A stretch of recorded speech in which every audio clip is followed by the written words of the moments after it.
The Parker family car rumbled down the overgrown driveway. David gripped the steering wheel, a mix of anticipation and unease churning in his stomach. Beside him, Sarah gazed at the looming silhouette of the old Victorian estate. We bought the property for a steal, but now I think I know why. In the back seat, 11-year-old Emily stared wide-eyed at their new home. A shiver ran down her spine. It's so big and old, it feels different. As they stepped out of the car, a cold wind whipped around them. David struggled to open the creaking front door. This door is practically fused shut. Let's switch on the lights and see if we can brighten this place up a bit. David switched on the lights, but the bulbs flickered to life dimly. The first few days were plagued by strange occurrences. Objects went missing only to reappear in impossible locations. Footsteps echoed through the empty halls at night. Sarah could have sworn she heard voices whispering her name. David, did you hear that? It sounded like someone calling me. One particularly chilly evening, David felt a cold spot in the living room. He turned, half expecting to see someone standing there. Hello? Is anyone there? But the room was empty. Emily, too, experienced something unsettling. She was playing in the attic when she saw a fleeting glimpse of a girl watching her from the shadows. Mom, Dad, I saw a girl in the attic. She looked just like me, but different. Emily blinked and the ghostly figure vanished. She ran downstairs, her heart pounding. She told her parents, but they dismissed it as an overactive imagination. It's just your imagination, sweetheart. There's no one else here.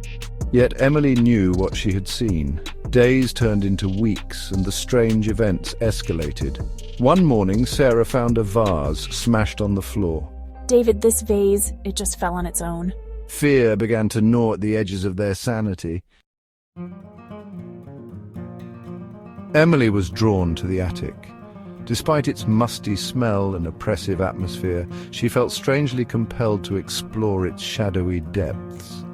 She was rummaging through a trunk filled with dusty clothes when her fingers brushed against something hard and cold. She reached inside and pulled out an ornate silver key. Mom, Dad, look what I found. Where do you think it goes? David examined the key, turning it over in his hands. I don't know, sweetheart, but I'm sure we can figure it out. Little did they know that this simple key would unlock a terrifying secret. Driven by a mixture of curiosity and apprehension, they began searching for the lock that fit the key. Emily, however, refused to give up. I just know this key is important.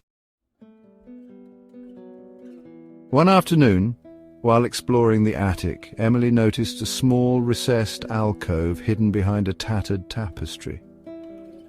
She pulled back the heavy fabric, revealing a small wooden door, and there, in the center of the door, was a keyhole. Her heart pounding with anticipation, Emily slid the silver key into the lock. It fit perfectly. With a resounding click, the door swung open, revealing a dusty wooden box. It was bound with iron chains and secured with a heavy padlock. A few firm taps with a hammer from the toolbox dislodged it. Inside the box, nestled on a bed of faded velvet, lay a beautiful antique hand mirror. Wow, this mirror, it's so beautiful, but it feels strange. Emily picked it up, mesmerized by its cold, smooth surface. As she looked into the mirror, she felt a shiver run down her spine. What is this? Emily dropped the mirror in fright. It clattered onto the wooden floor but remained undamaged. Cautiously, she picked it up again. The discovery of the mirror coincided with a disturbing change in the house's atmosphere. The air grew colder, thick with an almost palpable dread. The strange occurrences intensified, becoming more frequent and more unsettling. One evening, I walked into the living room to find David sitting in his armchair reading a book. I greeted him, but he didn't respond. She walked closer, a chill running down her spine. The man in the chair turned, and Sarah gasped in horror. It wasn't David, it was something else. Something that wore his face but held a chilling emptiness in its eyes. The figure smiled, a grotesque imitation of David's warm smile, and I fled in terror. She found Emily cowering in her room, her eyes wide with fear. He's here, the one from the mirror. Driven by a growing sense of dread, David delved into the history of the old estate. I spent countless hours in the local library, poring over old newspapers, town records, and historical accounts. His research uncovered a dark and tragic past. I discovered that the house was built in the late 1800s by a wealthy businessman named Jeremiah Hawthorne. Hawthorne was a recluse, rumored to dabble in the occult. He had become obsessed with achieving immortality, conducting dark rituals within the walls of his home. Local legend had it that Hawthorne had created a powerful artifact, a mirror capable of trapping souls. He believed that by stealing the life force of others, he could extend his own life indefinitely. However, his experiments had gone horribly wrong. The mirror had become a conduit for something dark and sinister, something that fed on fear and despair. Hawthorne's reflection had turned against him, becoming a malevolent entity that terrorized the household. David realized with a growing sense of dread that the mirror they had found was not broken. Armed with the knowledge of the house's sinister past, David knew they couldn't ignore the threat any longer. The mirror was a conduit for something evil, something that was using their reflections to sow discord and fear. He had to destroy it. I shared my findings with Sarah and Emily, and together we devised a plan. They decided to lure their doppelgangers into a trap, using themselves as bait. We placed the mirror in the center of the living room. Armed with a sledgehammer, I stood in front of it, my heart pounding in my chest. Sarah and Emily stood behind him, their faces pale with apprehension. As darkness fell, the temperature in the room plummeted. The air grew thick and heavy. The mirror's surface rippled like water disturbed by a gentle breeze. Their doppelgangers emerged from the mirror's depths.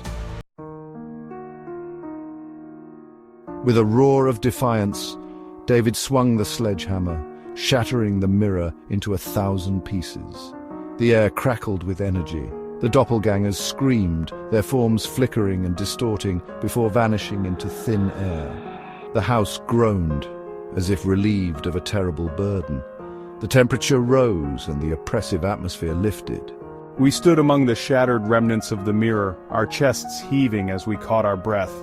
They had destroyed the mirror, but a sense of unease lingered. They couldn't shake the feeling that something remained, something unseen, lurking in the shadows. They decided to leave the house, to start anew elsewhere. As we drove away, the old Victorian estate loomed in the rearview mirror, a stark silhouette against the setting sun.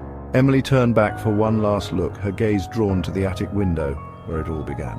I could have sworn I saw a figure standing there, a shadowy form barely visible in the fading light. It was my reflection, or rather, the thing that had taken my form. Its pale hand was raised as if waving goodbye.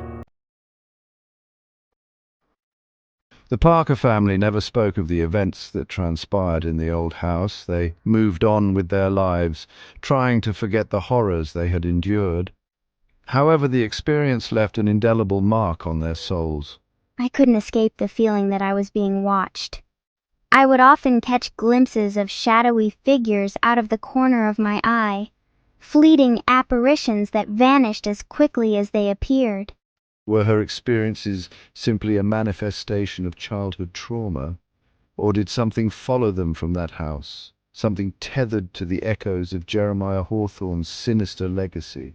David and I, haunted by our own experiences, tried to maintain a semblance of normalcy. We couldn't shake the feeling that we were not truly alone, that something had followed us from that house on the hill. The echoes of the sealed past reverberated through their lives, a constant reminder of the darkness that lay hidden beneath the surface of the ordinary. The old Victorian estate remained abandoned, standing as a silent testament to the horrors it had witnessed.